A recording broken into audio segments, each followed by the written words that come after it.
کفر کو اسلام میں لانے کے لیے یا بگڑے ہوئے مسلمانوں کو صحیح اسلام میں لانے کے لیے اللہ نے صرف ایک نظام رکھا ہے.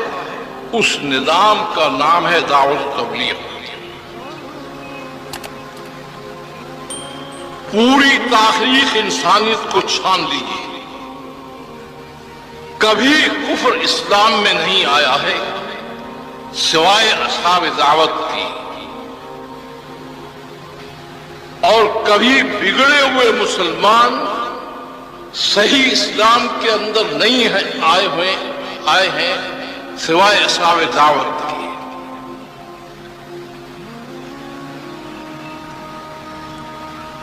یہ سلسلے انبیاء جو ہے آپ کو نظر آئے گا، یا خالص کافروں میں ان کو بھیجا گیا ہے، ان کی تعداد بہت کم ہے.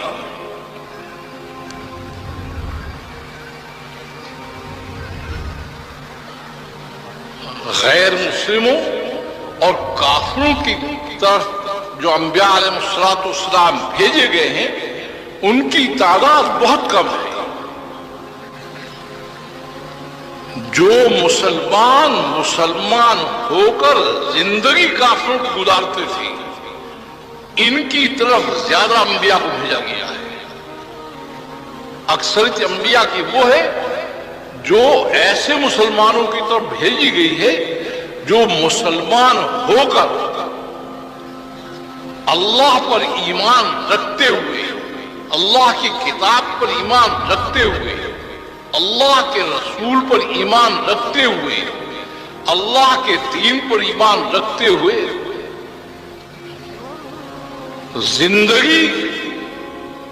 زندگی گزارنے کا جب آتا ہے تو وہ غیر مسلموں کی طرح گزارے.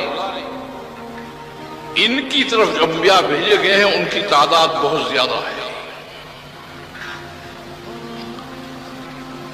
اور اگر آپ تاریخ میں تلاش کریں گے تو آپ کو ایک چیز عجیب نظر آئے گی. یا خالص مسلمان آپ کو پوری دنیا پر چھائے ہوئے نظر آئیں گے، یا خالص کافر آئیں گے. اس دنیا کے نظام میں اللہ کا جو نظام ہے وہ کیا ہے؟ اگر خالص مسلمان ہیں تو وہ آپ کو نظر آئیں گے اوپر، اگر وہ نہیں رہے تو خالص کافر جو ہے وہ اوپر نظر آئیں گے. یہ طبقہ جو مسلمان ہوا ہے بلحاظ اللہ پر ایمان رکھنے کے، اللہ کے کتاب اللہ کے رسول پر ایمان رکھنے کے، اللہ کے دین کو حق جاننے کے، جو غیر مسلموں کی زندگی اپنا کر چلتا ہے، یہ تاریخ میں ہمیشہ آپ کو مار کھاتا ہوا نظر آئے گا. سب سے زیادہ ذلیل و خوار یہی ہوگی.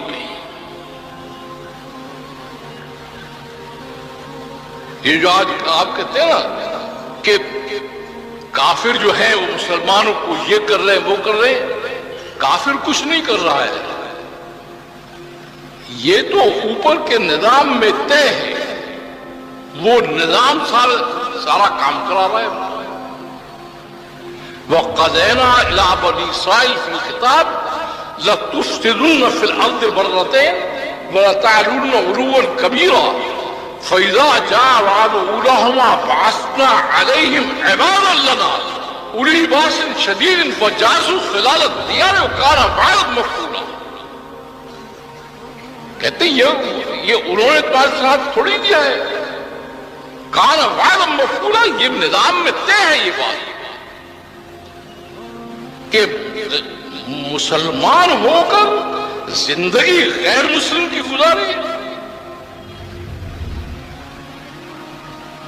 شکلیں ان کی بنائے، کھانے پینے کا راستہ ان کا اختیار کرے، رہنے سہنے کے طریق ان کے اختیار کرے. کہتے ہیں میری غیرت اس کو ہوا نہیں کرتی، اس لیے افتؤمنون ببعض الکتاب وتکفرون ببعض فما جزاء من يفعل ذلك منكم الا خزي في الحياة الدنيا ويوم القيامة يردون الى اشد العذاب۔ کہا تم بعض کتاب پر ایمان لاتے ہو، بعد کا کفر کرتے ہو۔ اس کے مفسرین نے لکھا ہے کہ وہ انکار نہیں کرتے تھے، وہ کیا کرتے تھے کہ جب وقت آتا تھا ماننے کا کہتے تھے اللہ کو بھی مانتے ہیں، اللہ کی کتاب کو بھی مانتے ہیں، اللہ کے دین کو بھی مانتے ہیں، اللہ کے رسول کو مانتے ہیں، اور جب چلنے کا وقت آتا ہو تو غیر مسلموں کی زندگی گزارتے تھے۔ اب اس کے لیے کیا کہا ہے کہ دنیا میں ان کو سب سے ذلیل اور خوار رکھنا یہ میری ذمہ داری ہے، اللہ کہتے ہیں۔ اب کون عزت دے؟ بنائے جاؤ منصوبے، آپ اسکیمیں چلائے جاؤ، شور مچائے جاؤ، بنتا کیا اس سے؟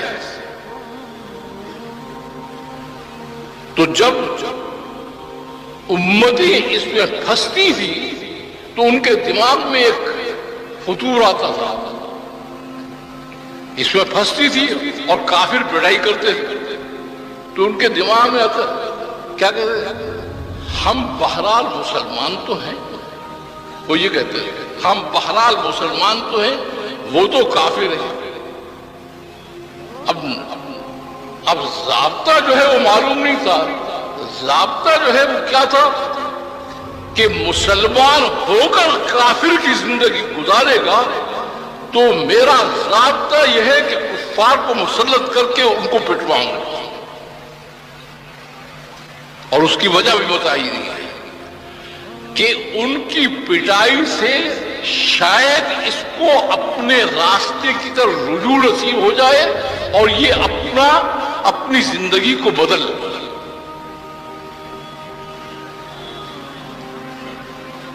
کیونکہ عذاب آخرت بڑا سخت ہے، شاید اس کو اس دنیا میں ہوش آ جائے گا۔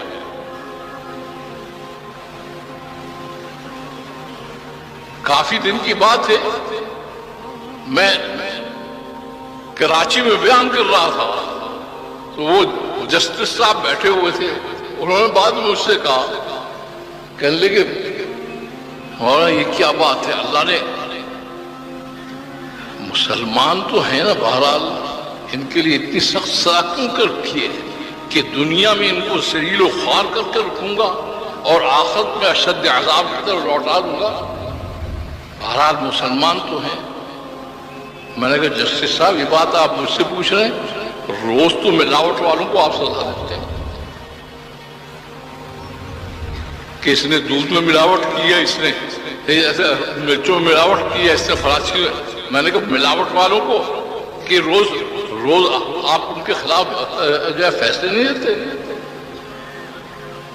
اس وجہ سے اللہ کہتے ہیں الا للہ الدین الخالص، خالص یا میرے بنو یا خالص چلے۔